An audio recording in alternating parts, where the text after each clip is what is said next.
First Things First off this week. You can hear him XM Sirius Radio. He's fantastic. I listen to him all the time, and he is now joining me live. He's done radio Kansas City and Houston. Like myself, radio is our first love. So let's just step it back a couple days.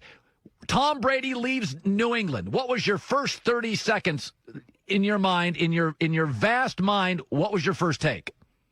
My first take was I was surprised, and good to talk to you, Colin. I'm glad you're doing okay. I was surprised that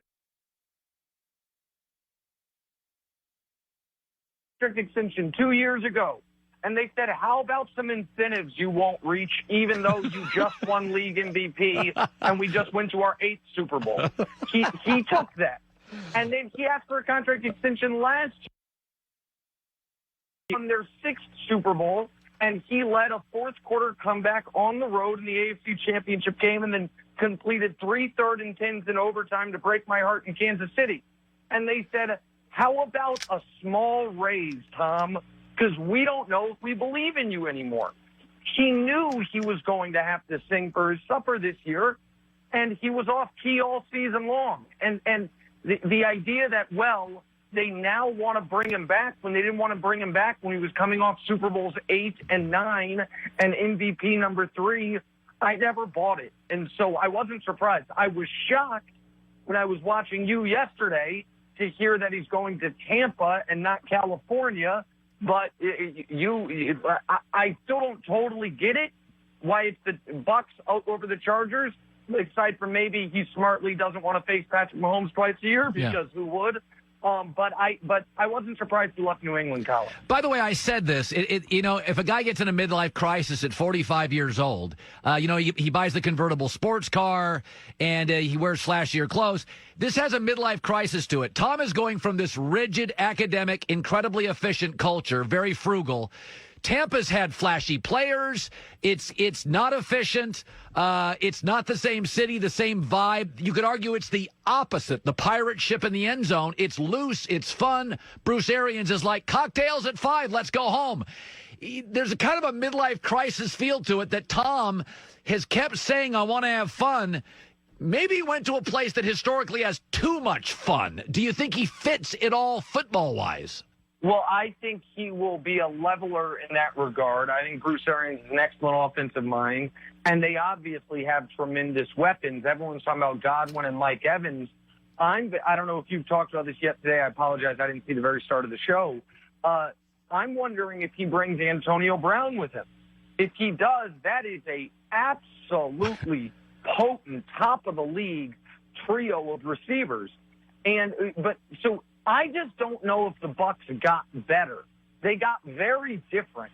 I think last year Jameis was like the 17th or 18th best quarterback, and I think Brady was the 17th or 18th best quarterback, but for drastically different reasons. Yeah. Jameis was where he was because he's awful and amazing. Brady was where he was because last year was consistently average. So they got different. I don't know how much better they got. But I do think the NFC South is the most wide-open division in football. I don't expect Carolina to be super competitive. Who the hell knows about Atlanta? And Drew Brees is the second oldest quarterback we've ever seen at this point. So it's really interesting in that regard. Let me just throw this at you. I always have a rule that smart people don't get conveniently dumb. When the Patriots put their hands in the air for Deflategate, it's like, stop.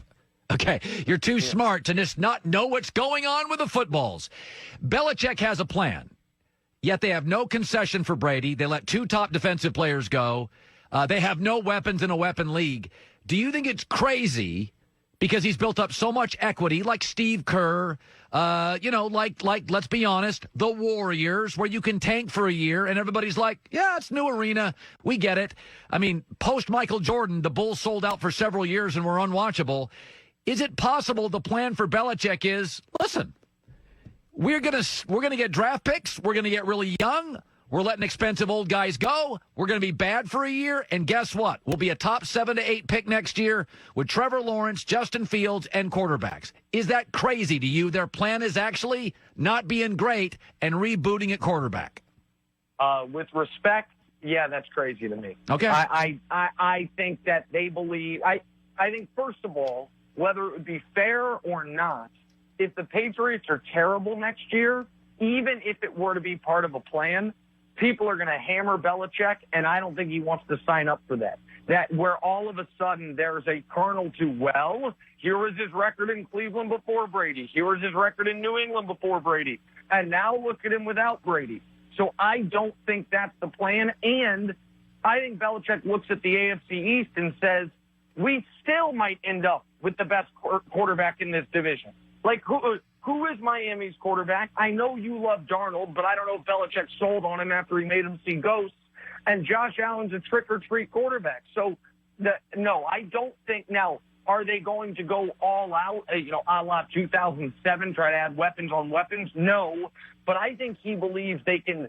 I think he says, we won 12 games last year with average quarterback play.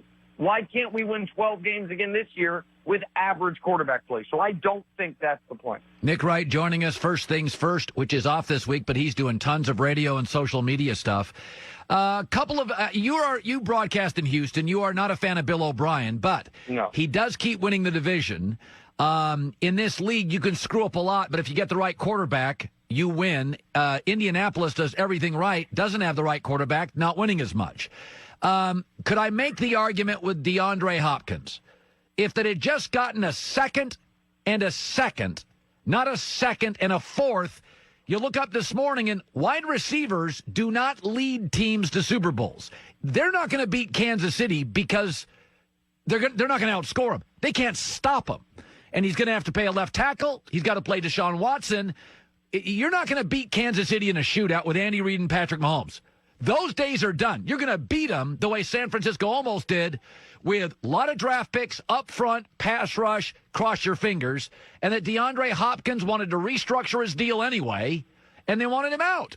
And that Houston's probably going to win the division again next year, and we're overstating that bad trade. Again, I'm going to have to disagree with you in this regard. I don't think aside from star quarterbacks, I don't think you can hear a player was traded and say, well, that's terrible, until you hear the compensation. Like, Khalil Mack's traded, oh, my God. And it's like, well, they got 2 first-round picks and this. And it's like, okay, I kind of understand it a little bit more. It is not inherently wrong to trade DeAndre Hopkins. Right. It is inherently wrong to clearly not shop the deal. In a world where Stephon Diggs goes for a 1, DeAndre Hopkins going for a 2, and a running back whose contract is about $10 million underwater is absolutely abysmal. And this is where Bill O'Brien, the head coach, and Bill O'Brien, the GM, have a lot in common. In that playoff game against Kansas City, it wasn't in a vacuum not going for the 4th and 1 that was awful, and it wasn't the fake punt that was awful. It was those two things happening in the same game within 5 minutes of each other. There is no consistency in decision flow.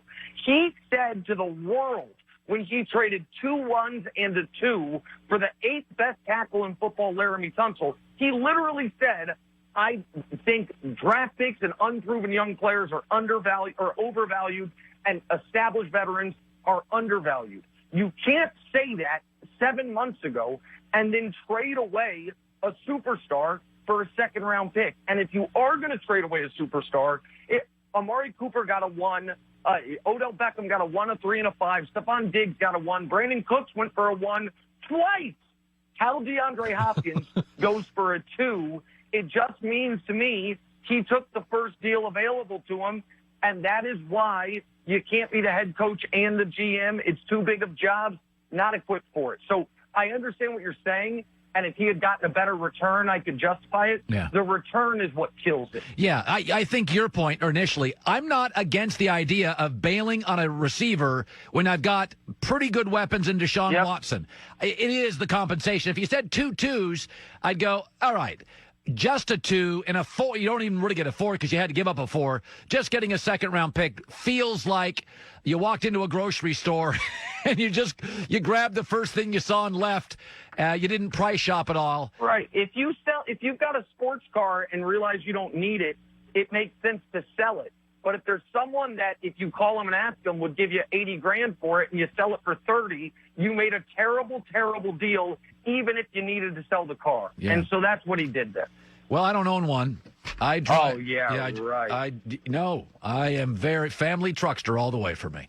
I thought you had one of those fancy Mercedes, Colin. I feel like they probably just gave you one. Being one of the title sponsors, I feel like you don't even know what cars you have at this point. Of course I drive that. Nick Wright, buddy, I love talking to you. You too. I hope everyone's doing well. Thanks for having me on, Colin. Talk to you soon. You bet. Hi, everybody. Thanks for watching. Subscribe here to get the latest from the show. Also, be sure to check out more of the best clips from The Herd or go watch a few segments from other shows on FS1.